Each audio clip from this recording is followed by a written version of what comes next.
anestésicos generales. En el próximo tema hablaremos un poco de los anestésicos locales.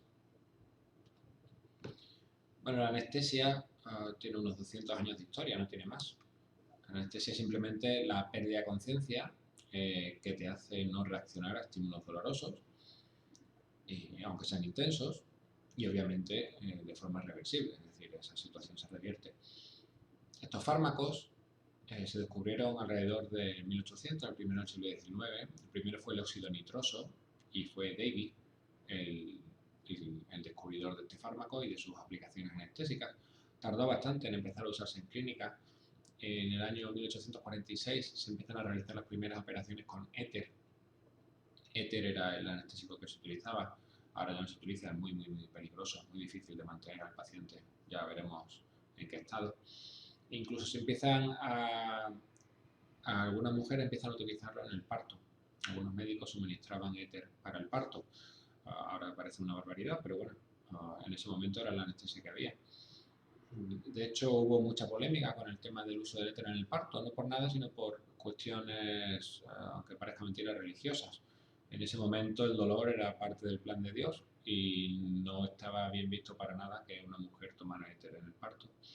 Hasta que en el año 1853, la reina Isabel II de Inglaterra dijo que ella paría con éter y ahí se acabó la polémica. ¿Por qué los anestésicos producen eso? Producen anestesia, producen esa pérdida de conciencia, esa capacidad de hacerte inmune frente a estímulos dolorosos, aunque sean muy intensos. Bueno, ha habido varias teorías al respecto. Esta primera, la teoría lipídica. Se llama teoría lipídica porque se observó que los anestésicos más potentes eran los más lipídicos. Entonces parecía que esa potencia tendría que ver con las características lipídicas del fármaco. Por ejemplo, se vio que esto podría ser porque las moléculas del anestésico expandieran el volumen de la membrana de las células o que al interaccionar con la membrana la fluidez de la membrana aumentase. Pero como podéis comprender, esto no explica el por qué se produce la pérdida de conciencia. De hecho, la teoría se ha descartado, o por lo menos se considera improbable, y ahora se acepta más la teoría proteica. Es decir, lo que hacen los anestésicos serían unirse a proteínas reguladoras. Esas proteínas reguladoras están unidas a canales iónicos y por lo tanto entran iones. Y además de eso, los anestésicos inhibirían receptores excitadores y estimulan receptores inhibidores, con lo cual todo en conjunto provoca esa inhibición que lleva a la pérdida de conciencia y a la, vamos a llamarla, insensibilidad a estímulos dolorosos.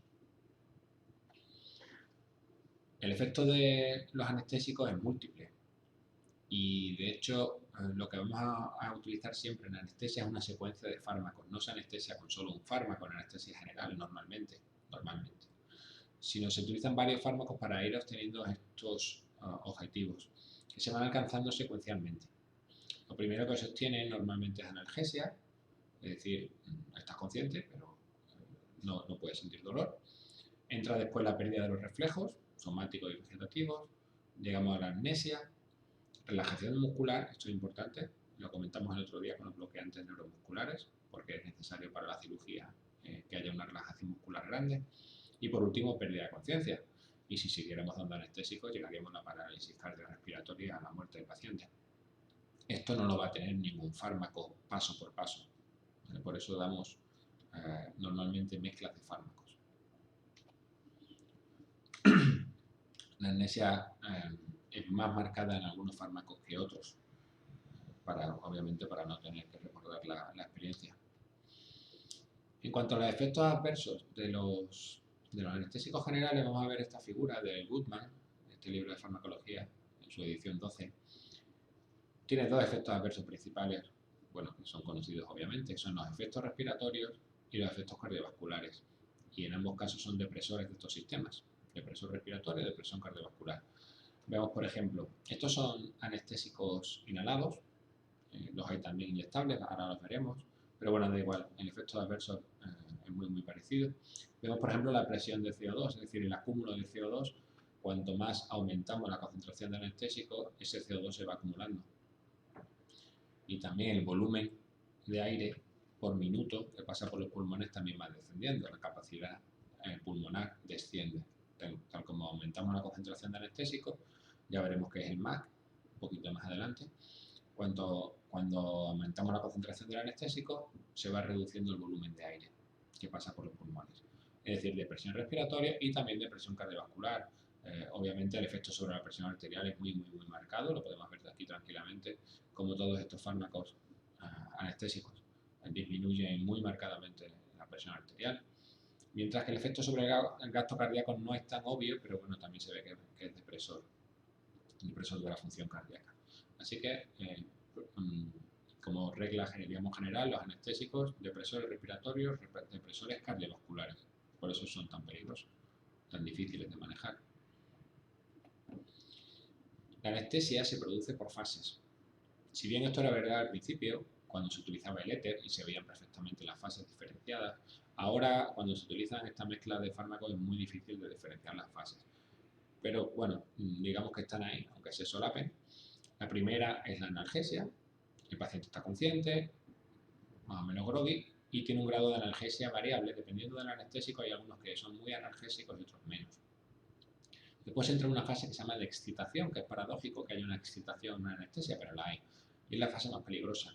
¿Por qué? Porque en la fase de excitación, aparte de perder la conciencia, la ventilación se hace irregular y además, que es lo peligroso, se aumentan los reflejos tusígenos, el reflejo de deglución, con lo cual hay riesgo de ahogarse con el vómito. Esta es la fase más delicada. Pasaríamos después a la fase 3, que es donde de verdad se hace la operación, por eso se llama la fase de anestesia quirúrgica. ¿Por qué se opera ahí? Bueno, porque los reflejos se hacen más débiles hasta conseguir una relajación muscular completa y la respiración se hace regular. Sí, tal como avanzamos en la fase 3, esta respiración, además de regular, se va haciendo cada vez más superficial. Esta fase 3 se divide en 4 planos y normalmente la cirugía se realiza en los planos 2 y 3, es decir, en la mitad de la fase 3. Si siguiéramos dando anestésico, que obviamente no se hace, llegaríamos a una fase 4 de parálisis y cesa el control respiratorio y cardiovascular y por lo tanto la muerte del paciente, y por eso viene dada por esos efectos adversos que he comentado anteriormente de depresión respiratoria y depresión cardiovascular. Este es el hombre que descubrió la fase de la anestesia o que la describió, el Dr. Bedell. El Dr. Bedell es un doctor americano que vino a Europa en la Primera Guerra Mundial. En la Primera Guerra Mundial se estaba utilizando el éter, algún otro fármaco, pero sobre todo éter, en el frente, en el hospital de campaña, y lo que ocurría es que no había manera de saber en qué fase estaba el paciente, se hacía un poquito a ojo. Bueno, con tiempo cronometrando, pero se sabe, digamos, que los pacientes reaccionan muy diferentemente de manera muy diferente a la concentración de anestésico. Él se dio cuenta de que se podía ver la fase de anestésico mirando la pupila, la dilatación de la pupila. Elaboró estos gráficos y lo que hizo el ejército americano fue darle una moto.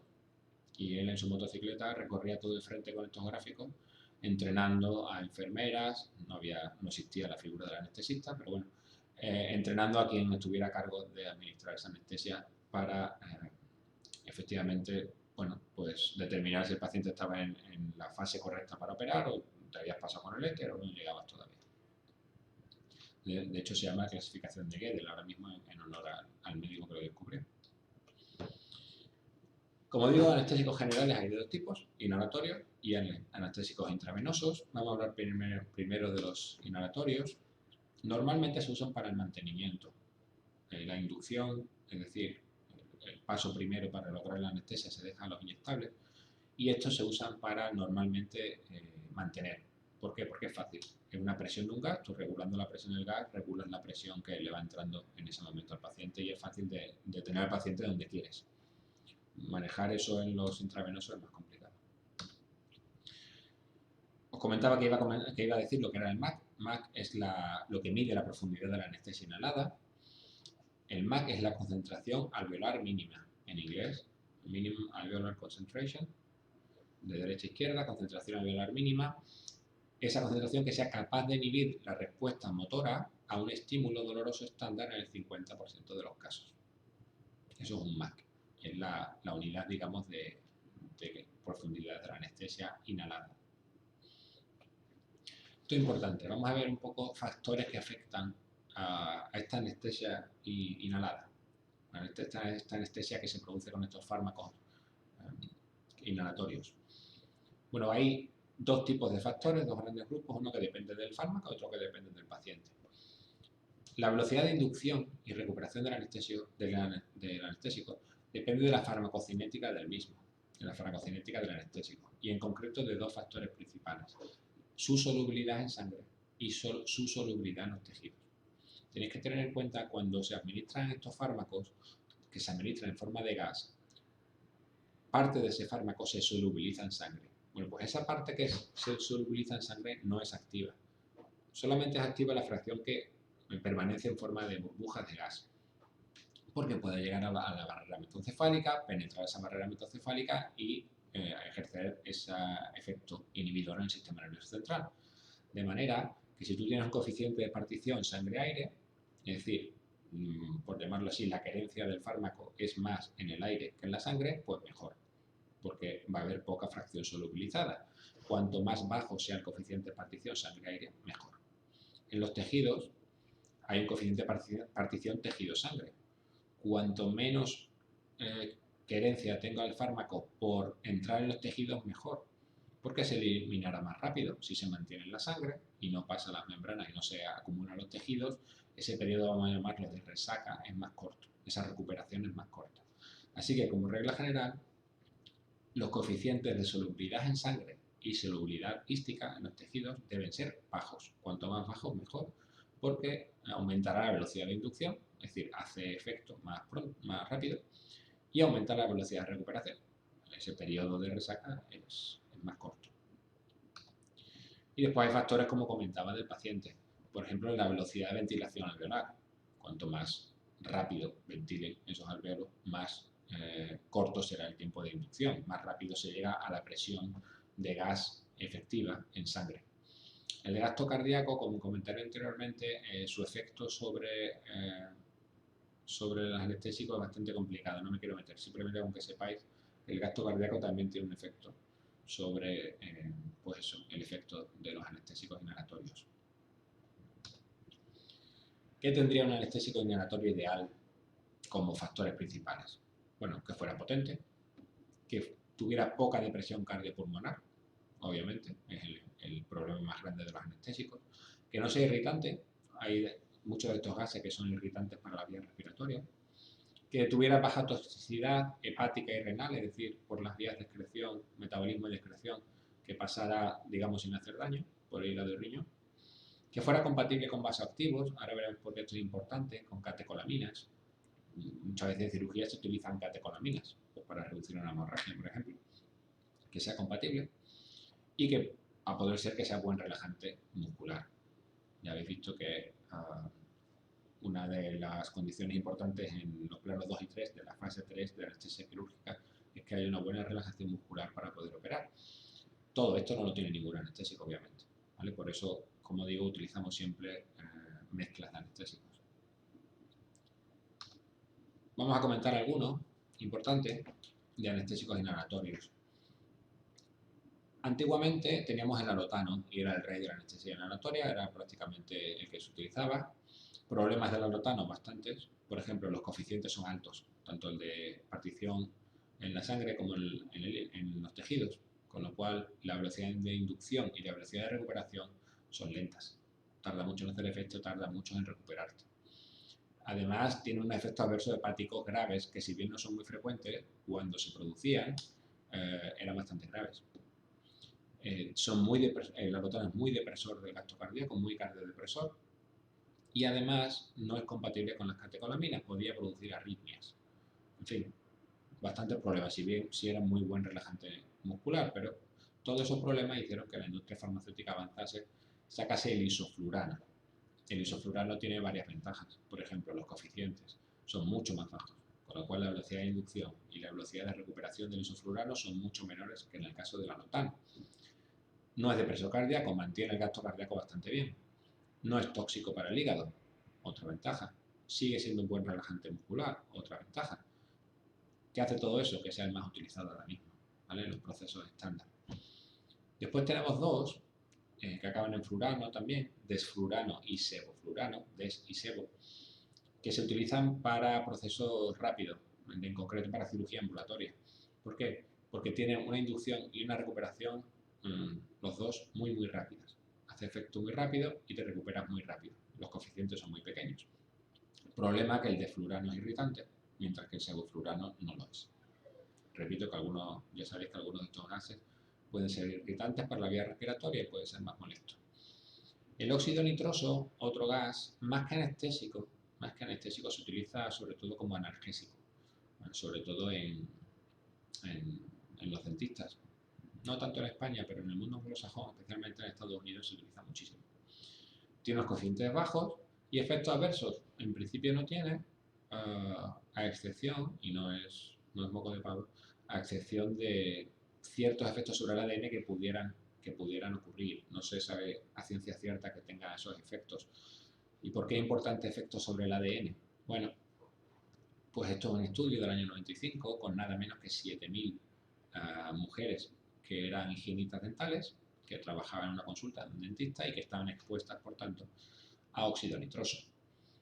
El problema es que estas mujeres, cuando se hizo el estudio, mostraron 2,6 veces más riesgo de sufrir un aborto espontáneo que mujeres que no estaban sometidas a esta exposición al óxido nitroso. Y eso sería, la hipótesis es que sería por el daño que puede provocar el óxido nitroso en el feto. Obviamente, daños del ADN, ¿dónde puede ocurrir? Pues donde se estén dividiendo más rápidamente las células y eso es un feto. Otro estudio también apoya esta hipótesis. En este caso no se vio el índice de abortos, sino que se vio la fertilidad. Y efectivamente también constataron que en la población de higienistas dentales de chicas entre 18 y 39 años, de mujeres que trabajan en estas consultas sometidas a una exposición a óxido nitroso, tenían muchas menos posibilidades de engendrar que mujeres con otras profesiones. En fin, que ahora mismo hay mucha más regulación en los métodos de aplicar óxido nitroso y hay unos sistemas que no dejan escapar nada del gas, porque habéis visto que una exposición a este gas puede ser peligrosa para el ADN y especialmente en mujeres embarazadas o en edad fértil. Estos eran los anestésicos inhalatorios. Vamos a hablar muy brevemente de los anestésicos intravenosos. ¿Algunas ventajas con respecto a los inhalatorios? Bueno, el comienzo de acción es más rápido, es decir, te lo inyectas y ya lo tienes en vena, empieza a hacer efecto. También la duración es más corta. No es necesario unos equipos complicados, básicamente esto es lo que hace falta. En el caso de los anestésicos inhalatorios sí que necesitas un equipo ligeramente engorroso para administrar el fármaco en forma de gas. La intubación del paciente es muy fácil. ¿Por qué? Porque no tienes una mascarilla puesta en medio. ¿Problemas? Bueno, para el mantenimiento es bastante más complicado que un anestésico inhalatorio. El grado de anestesia es más difícil de controlar y la eliminación es normalmente más lenta que la de inhalados. Ese periodo de recuperación suele ser más largo que en los anestésicos inhalados. Digamos, hay tres maneras, hay muchas maneras, pero bueno, para resumir, hay tres maneras importantes de administrar la anestesia inyectable. Una sería, para un procedimiento corto, pues una dosis única y punto, una inducción intravenosa y ya está. Si el procedimiento es un poco más largo, se puede mantener esa anestesia con una redosificación por bolus adicionales. Bolus es la manera de llamar la dosis de carga, que obviamente no son tan grandes como la carga inicial, están entre el 25 y el 50% de la dosis inicial del fármaco. Damos los bolus que hagan falta adicionales, o lo que suele ocurrir es mantener con una infusión continua. Y ahí ya vemos que las unidades de fármaco, miligramos, microgramos, van por kilo de paciente, de peso del paciente, y por minuto. Es una velocidad porque estamos haciendo una infusión. Esto sería un poco más o menos, grosso modo, las técnicas de anestesia inyectable. Y estos serían los anestésicos intravenosos más importantes. Tenemos tres juntos, como podéis ver, midazolam, opioides y propofol, porque normalmente, o muy a menudo, se administran combinados. El midazolam es una benzodiazepina, sería primo hermano del diazepam, del Valium, solo que mucho más potente. Su inducción y recuperación es muy rápida. Tiene el problema de que, la ventaja de que ocasiona poca depresión respiratoria y poca depresión cardiovascular, es una benzodiazepina al fin y al cabo, pero se utiliza sobre todo como preanestésico, para inducir el estado anestésico porque queda el paciente en una situación óptima de semisedación. para poder administrar luego el anestésico y no tener que dar tanta dosis del anestésico propiamente dicho. No tiene propiedades analgésicas, eso sí.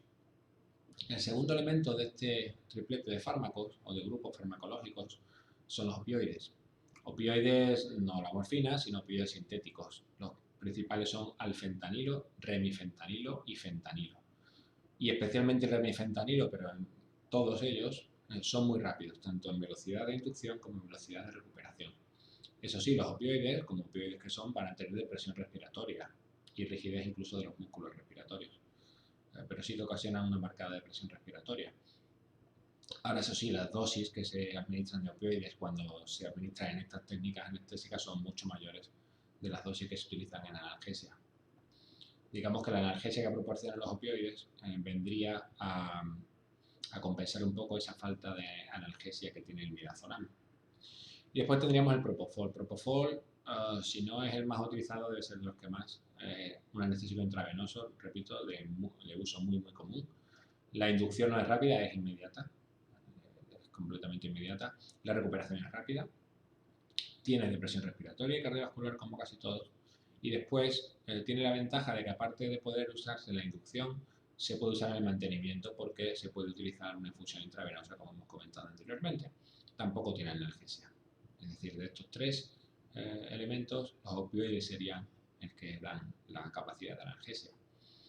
Tenemos después el etomidato. El etomidato es muy parecido al propofol, también velocidad de inducción y recuperación rápidas, poca depresión respiratoria y cardiovascular, ahí tiene una ventaja sobre el propofol y sigue manteniendo la ventaja de que se puede administrar como infusión para controlar el grado de anestesia durante el proceso. Y por último tenemos la ketamina. La ketamina es un poco peculiar. Sus velocidades de inducción y recuperación no son especialmente llamativas, son intermedias, pero la gran ventaja es esta. No tiene depresión respiratoria, con lo cual los hace ser óptimos para pacientes, digamos, peculiares, no peculiares, sino para pacientes pediátricos, para niños. Y de hecho se utiliza muchísimo en niños, incluso teniendo este problema. Produce reacciones adversas psicomiméticas, por entendernos alucinaciones. Aparte de ser un buen analgésico, hipnótico y amnésico, con lo cual el paciente no recuerda en general, no recuerda esa experiencia extrasensorial, ¿vale? de alucinaciones. Pero repito, muy utilizado, sobre todo en países como Estados Unidos, en el mundo anglosajón. Aquí no tanto, pero se utiliza en niños. Vamos a ver, por ejemplo, un niño que acaba de salir del dentista y cuáles son los efectos de la ketamina en este niño. Surgery. Yeah, I know. How did it go? I didn't feel anything. Yeah. I feel fine. Kind of felt good, didn't it? Is this real life? Yeah, this is real life. Okay, now I have 2 fingers. Good. No, 4 fingers. 4 fingers. No, don't put that in. Don't put it in your mouth. Okay. You feel good? I can't see anything. Yes, you can. Stay in your seat.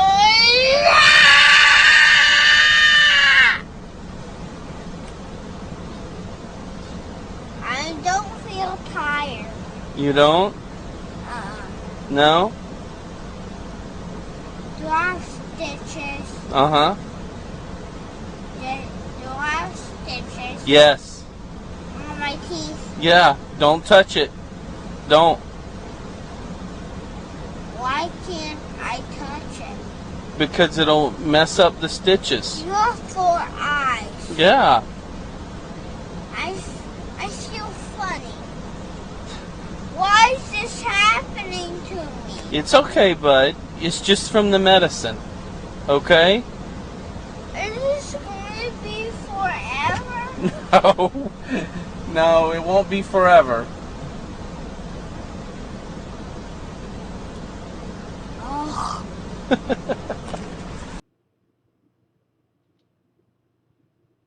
Bien, como habéis visto, en la que también ya puede hacer bastantes cosas con la mente de un niño. El último que vamos a ver es el tiopental, que es un barbitúrico, y lo vamos a ver porque forma parte de la tristemente famosa inyección letal en Estados Unidos, uno de los métodos con los cuales ejecutan a los condenados a muerte. Tiopental provoca la inconsciencia, es ultra rápido y la duración es ultra corta, y eso va a ser uno de los principios del tiopental en los cuales se agarran a la gente que quiere derogar esta inyección letal. Ahora explico por qué. En clínica se usa muy poquito, ¿vale? Porque tiene unos efectos cardiovasculares muy marcados. Repito que forma parte de la inyección letal junto a tubocurarina o pancuronio, y acordaros en el tema anterior de bloqueantes neuromusculares, son bloqueantes neuromusculares. ¿Por qué queremos paralizar al reo? Bueno, no es para nada, es simplemente para ahorrar al público, porque estas ejecuciones son públicas a menudo, para ahorrar al público digamos, la visión desagradable de alguien teniendo convulsiones, moviéndose, etcétera, etcétera. Y la muerte se realiza por cloruro potásico, y una inyección de cloruro potásico provoca un paro cardíaco. El problema aquí, aparte del obvio de que es una barbaridad, el problema es que el tiopental, repito, es ultra rápido y duración ultra corta, y mucha gente piensa, y con razón, que el tiopental, el efecto, se pasa, porque la duración es ultra corta y el paciente estaría consciente todo el rato. Lo que ocurre es que tú no puedes saber que está consciente porque está paralizado, y el dolor que sufre no es capaz de expresarlo porque está completamente paralizado por ese bloqueante neuromuscular. Pues hasta aquí vamos a quedar los anestésicos generales, y ahora después seguiremos hablando de los anestésicos locales.